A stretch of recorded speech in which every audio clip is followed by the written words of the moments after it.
tansurullah, kalau kau tolong agama Allah ini, yansurkum, dia akan menolongmu. Tsabit aqdamakum.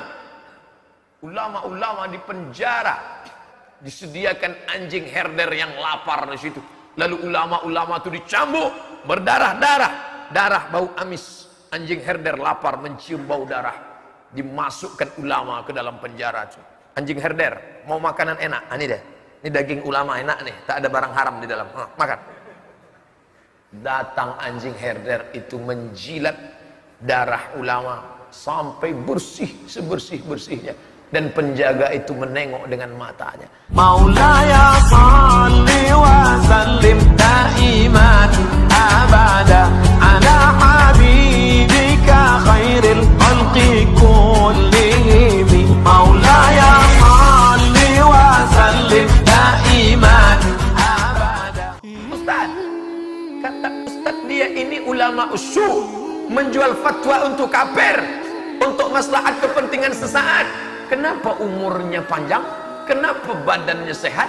Kenapa kekuasaannya tetap tinggi? Kenapa ceramahnya tetap mantap? Kenapa ingatannya kuat?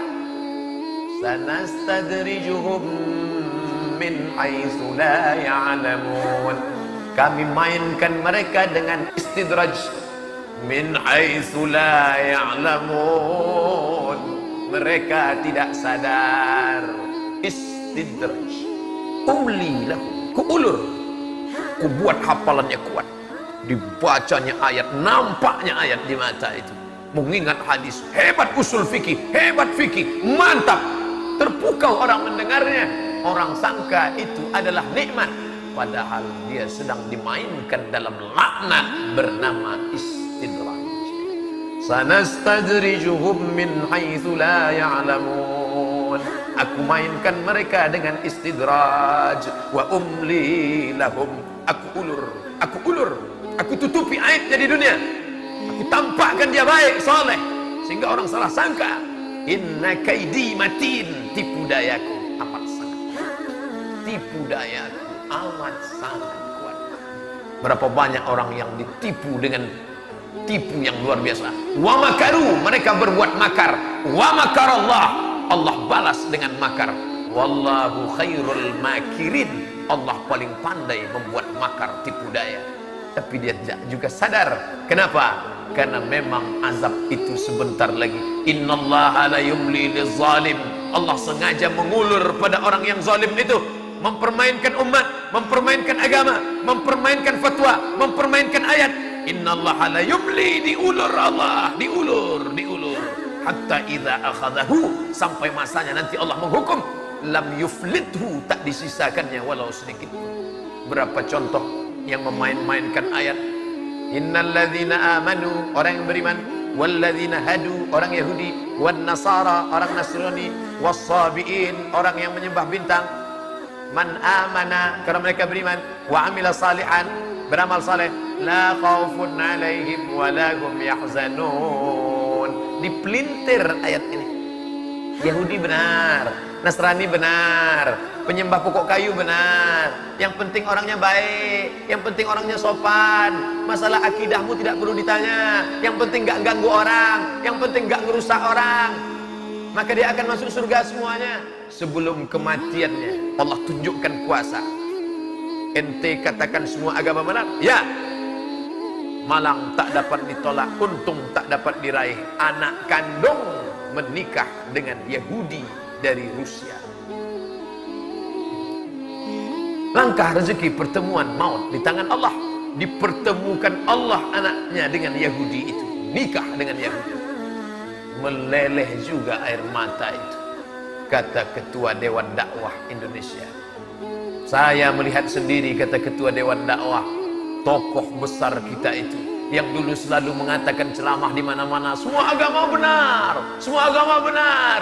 Ketika anaknya menikah dengan Yahudi, meleleh juga air matanya. Apa mau dikata? Rupanya cakap itu hanya untuk orang. Anak kalian nikah dengan Yahudi tak apa-apa, tapi kalau anaknya menangis juga, apa mau dikata? Allah menunjukkan kuasa di akhir hayat dalam keadaan entah husnul khotimah, entah su'ul khotimah. Nahnu nahkumu bizawahir, kita melihat hanya zahirnya. Wallahu yatawallas sarair, Allah yang tahu batinnya, ruhnya. Tapi yang jelas sebelum mati bibit-bibit azab itu sudah ditampakkan Allah. Pak Ustaz, andai itu azab, andai itu musibah, andai itu azab, andai itu malapetaka, apakah di dunia dapat, nanti di akhirat sudah bersih dia? Yang jelas di dunia dapat, di akhirat akan dapat lagi. Loh, Allah tak adil. Masa di dunia dapat, di akhirat dapat lagi? Di dunia dia dapat, di akhirat akan dapat lagi. Lalu yang di dunia itu apa? Itu DP-nya sih. Nanti cashnya akan diterima lagi di akhirat. Kenapa? Karena dosa jariah tetap mengalir. Buku-buku yang sudah ditulis, dicetak, buku-buku yang sudah banyak beredar, dibaca anak-anak muda, dia tak pernah tobat dalam bukunya, maka dibaca orang menjadi dosa jariah yang tak akan pernah putus. Madamatis samawati wal ard, selama langit di atas, selama bumi di bawah, selama buku itu dibaca orang. Liberal, sekuler akan terinspirasi dari buku itu. Man sanna fil islami sunnatan hasanatan, siapa yang mengajarkan yang baik, falahu ajruha, dia dapat pahalanya.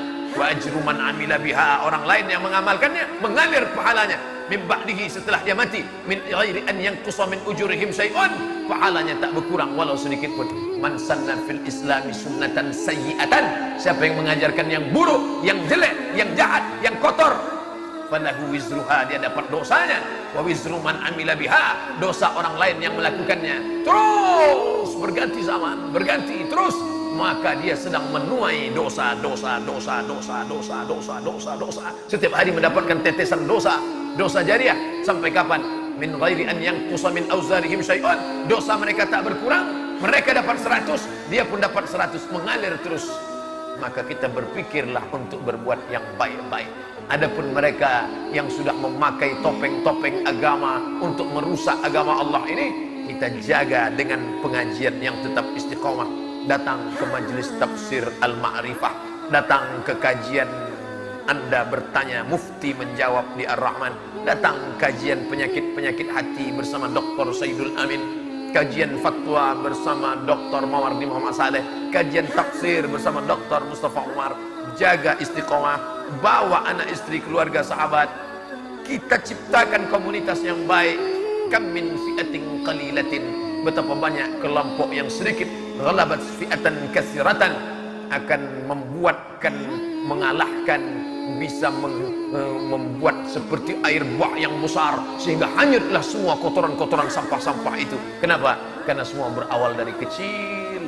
Al-Imam Asy-Syahid Hasan Al-Banna, Profesor Doktor Kiai Haji dari Al-Azharkah dia? Bukan. Dia hanya seorang guru kaligrafi di kampung di Mesir. Dengan semangat dakwahnya, dia cari tukang cukur, duduk di warung kopi, membangkitkan keresahan umat. Hari ini kalau ada dakwah yang membangkitkan keresahan, kenapa kita tak bersatu? Kenapa ekonomi kita tak maju? Kenapa kita masih beli di tempat orang kafir? Kenapa kita masih makan tempat orang kafir? Kenapa kita masih mendukung? Ada kegelisahan. Selesai ngaji dia gelisah. Setelah saya ngaji gelisah saya dengan keadaan. Alhamdulillah. Yang parahnya adalah kita merasa adem, ayem, tentram, tenang. Bapak Ibu, apa yang terjadi ini sudah tertulis di Lauhil Mahfuz. Maka tenang sajalah. Kita terima saja apa adanya. Pejamkan mata, banyak-banyak berzikir. Astaghfirullah Rabbal baraya, astaghfirullah minal khataya. Kalau anak kita dilarikan orang, sabar aja. Astaghfirullah. Kalau bini kita dilarikan orang, biarkan aja. Tarik nafas panjang. Ya Allah, ya Allah.